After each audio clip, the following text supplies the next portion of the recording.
you. Thank you for those that came out tonight. I know we were going against the grain. I know the Cavs are playing tonight at 7. Just started, so that's why I put on the brief meeting. But what I wanted to do, I know the high spring team, Catalina, yes, but had a great presentation, and I knew that if we could get that presentation and at least get it online and stream it, because she has a request for help coming up in May as well. She's going to talk to us and tell us about those things. So again, we want to get started. We want to welcome her here. She has a short presentation for us, and we're continuing to talk about the revitalization of this noble Nela area, which comes in many facets. And so again, we thank her for wanting to share this with us and all of the work that she is doing.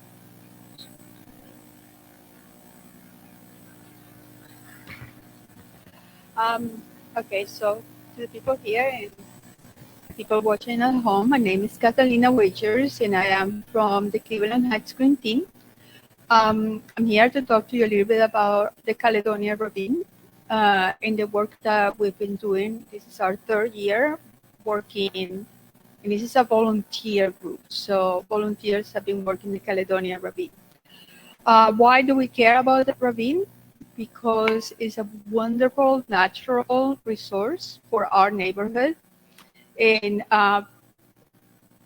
people really would die to have that in their backyards. I mean, people pay a lot of money for that type of access to nature. The problem is that throughout the years, it has been very neglected. So I'm going to walk you through what we've done and to share with you some really good news. So I'm going to start. Let's see. Am I doing this correctly?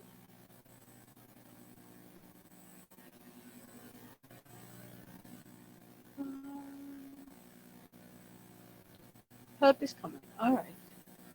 I like help. Maybe I turned it off by mistake. Oh, I think I turned it off. No. We did? All right.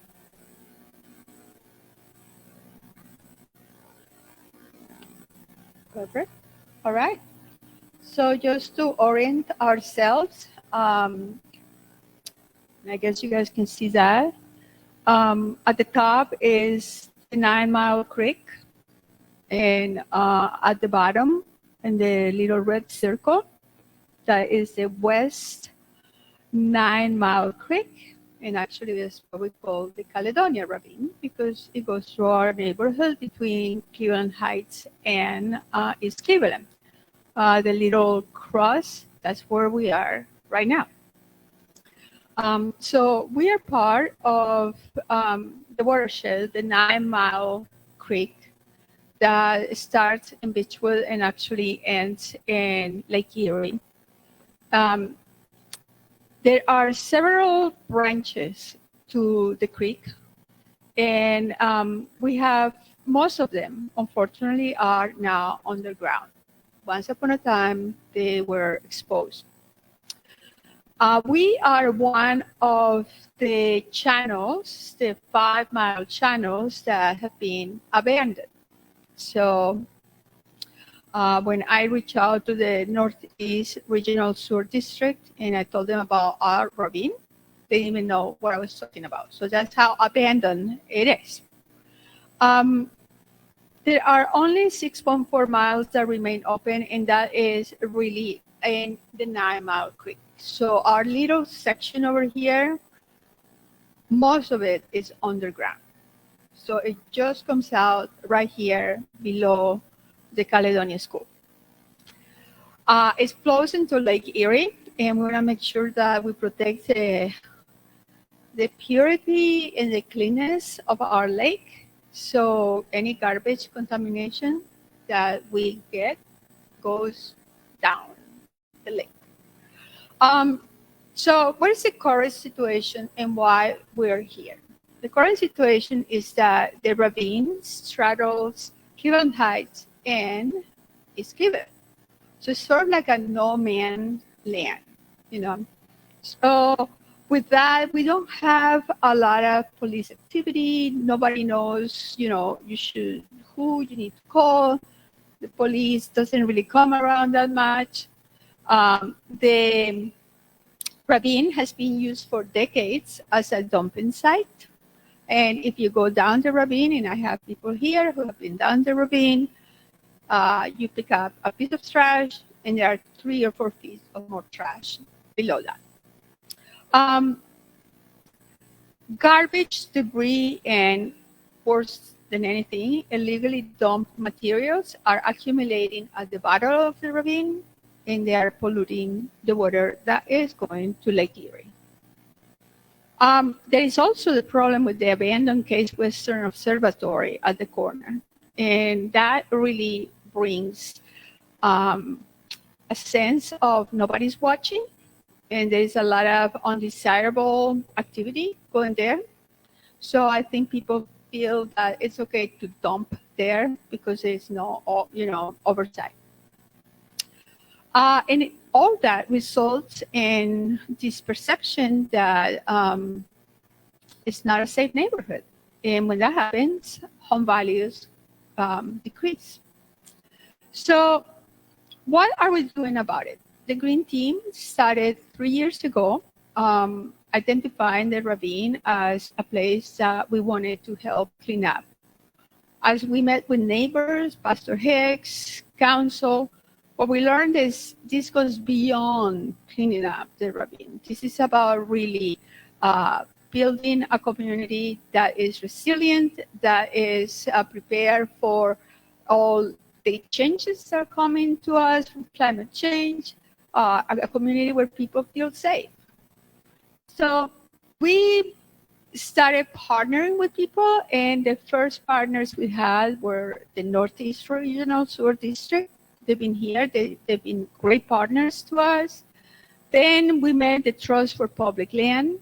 They're going to be building a community park in Caledonia Elementary School. Bluestone is talking about basically how to rehab the habitat. And then our newest partner is the Cuyahoga County Environmental Crimes Task Force. So as of today, they became our new partners. Okay, so now I'm just gonna go very briefly because we don't have a lot of time. We started in 2022 doing community outreach. We started with what we call Caledonia Day, and actually Pastor Hicks was absolutely generous with time and support, and we didn't get a lot of people coming. So I was told that do not give up. So we cleaned up a little bit, as much as we could, and then we came back in 2023. As you can see, we didn't give up. We actually continue to do community outreach. We had workshops with the community. We had parties with the community. Even Councilwoman Davida Russell gave a wonderful town hall meeting with the community, talking about the ravine and the environmental impact that we're having on it. In addition to that, so some of these are pictures of last year's efforts just to reach out to the community and work with the community. And then these are pictures of our ravine beautification efforts. We actually spend 6 months. Every month, once a month, volunteers came and cleaned up that ravine. So lots and lots of tires were pulled out, and lots of trash. And most of the trash we're getting from there is illegal dumping. So then 2024 came. April 4th was our cleanup, the first cleanup for this year. And we were heartbroken because what we had done and all the work that we had accomplished last year in October was our last cleanup. it was a disaster. So what we could see clearly is that there are trucks just coming and backing in the Hanover section of the ravine and just dumping construction materials, trash, furniture, landscape materials. So this is what we did. Our volunteers, we cleaned up as much as we could in preparation for May 11, because the sewer district actually gave the green team a grant to hire a professional junk removal service. So we have cleaned up all the rim, and magically is Cleveland, for the first time ever, came yesterday and removed all the trash, which we could not believe. Now we have all the trash in the bottom that we're going to do, but right now the street doesn't look like that. So how are we working to prevent illegal dumping? The problem right now is we cannot restore the ecology of the ravine unless we stop the illegal dumping. Otherwise, it just doesn't make sense. So finally, after 3 years trying, the county reached out and we met with Sergeant West and some of his partners. They walked the ravine. They walked Barbara Boyd Park. We pointed out all the problems that we were having. And they walked also the observatory. And they were appalled. So the first thing they did, they put cameras, Gail. We have cameras down in Hanover. We're going to catch those people that keep on dumping stuff here. I know, don't cry, Gail. I know, Councilwoman Gail is crying over here.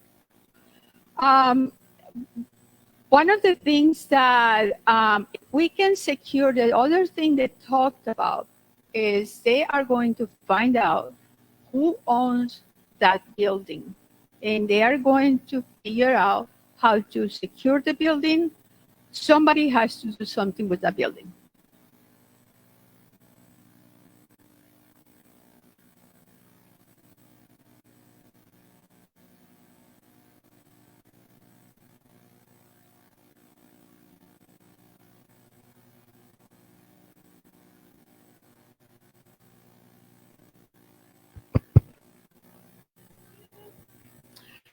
The other thing that we need to do, and we've talked to most of the neighbors in the streets surrounding the ravine, is that they don't feel safe walking.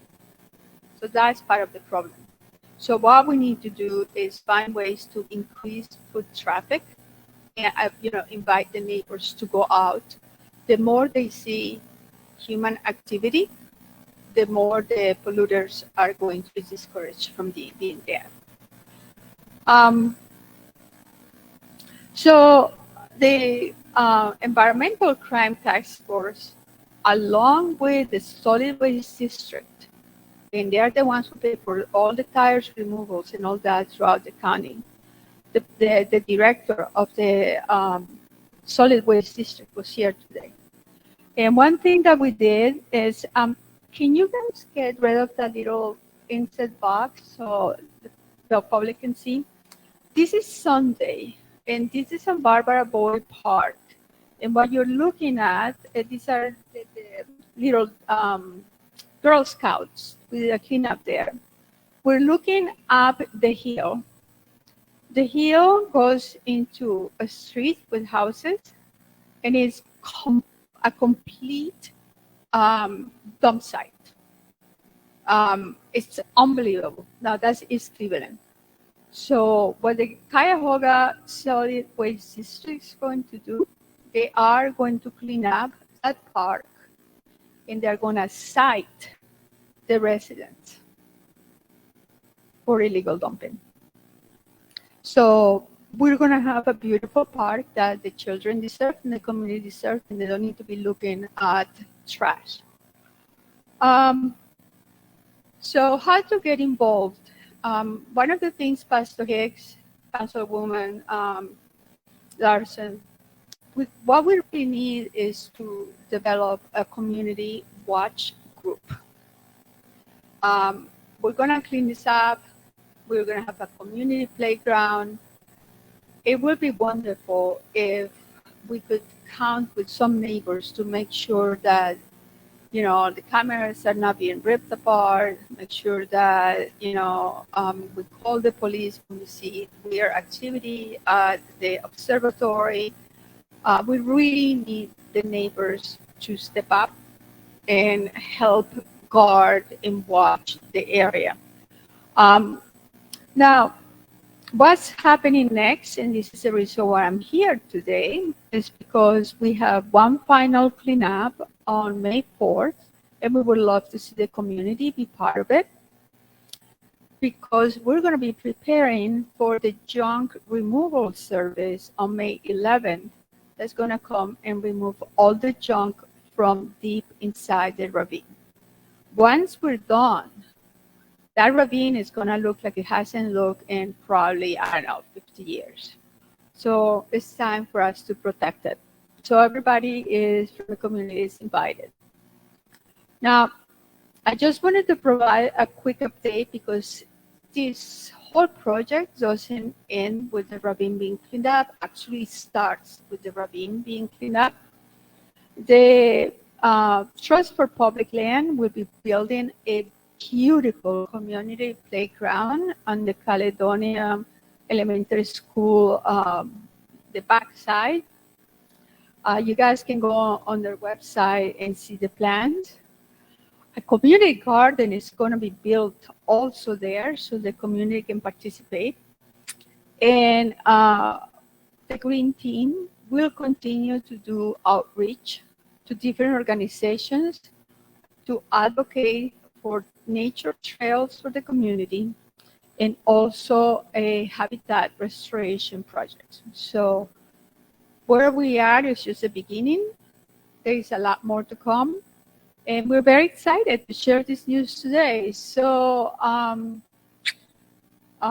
this was when we did this April 4th, and thanks to the volunteers that came.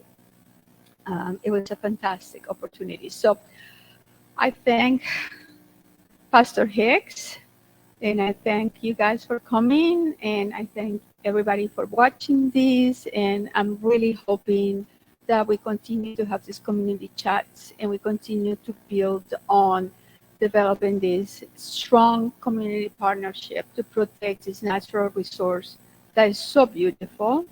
And it really can make a huge difference in the health of the community at all levels. So yes, Q&A time.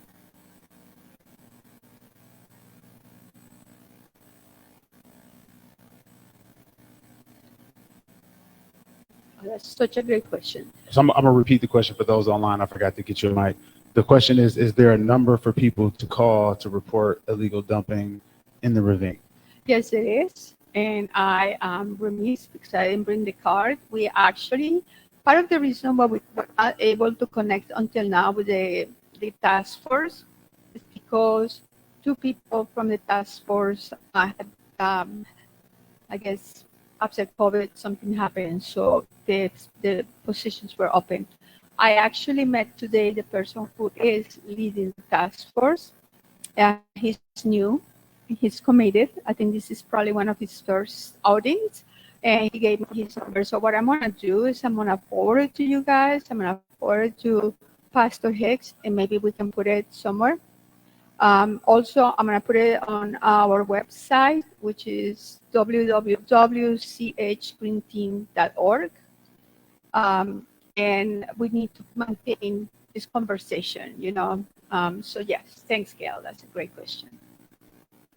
Any other questions? Comments? Yes, Gail.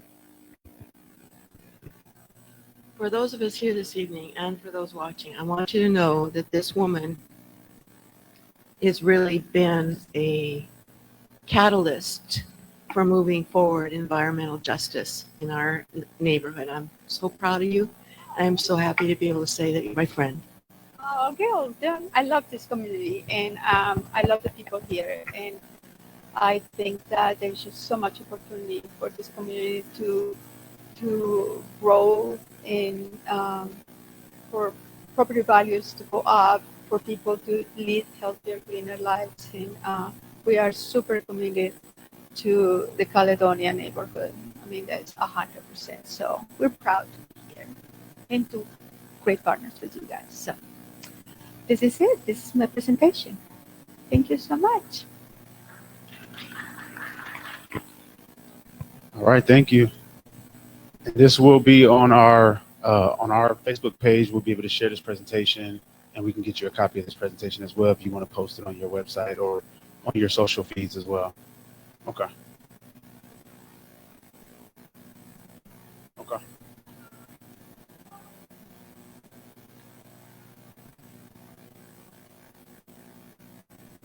Okay, we'll get that in the email to you. Thank you again for presenting. And again, as we look at the health of this neighborhood, this, the ecological health of our neighborhood is just as important. And again, as you mentioned, something I think about is that there were people that would love to have the natural resource in this neighborhood that does not exist in other neighborhoods. Just want to just give a brief update on the TWG project. I'm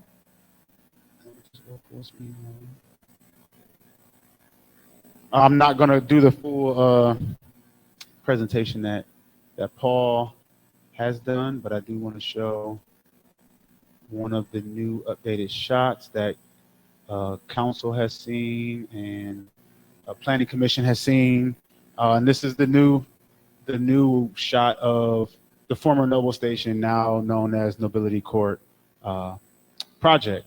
And so this is an evening shot. It has gone through planning commission and ABR, and it will be going for first reading on the first council meeting in May, which is May 6th. So May 6th, again, we appreciate all the help from the focus groups to get to where we are right now. This is an unbelievable shot to kind of see what it would look like in reality at nighttime. And so, again, shout out to the focus group team. And if there's anybody that has any questions about the project, feel free to reach out to us via email, Facebook Messenger, the Heights Chatter group on Facebook. We know that there's always a lot of conversation about it there as well. But happy to answer any questions if there are any at this time. All right. Well, again, we appreciate everybody's attendance here, those that are watching online, and again, the journey that it has taken to get from the first conception to what we now see for the TWG project. There's still much work to do in the Caledonia neighborhood, and so we look forward to your future support as we try to dive into all these different endeavors to better lift this neighborhood and tell our story. Thank everybody for coming out tonight. Have a good night. Let's go Cavs.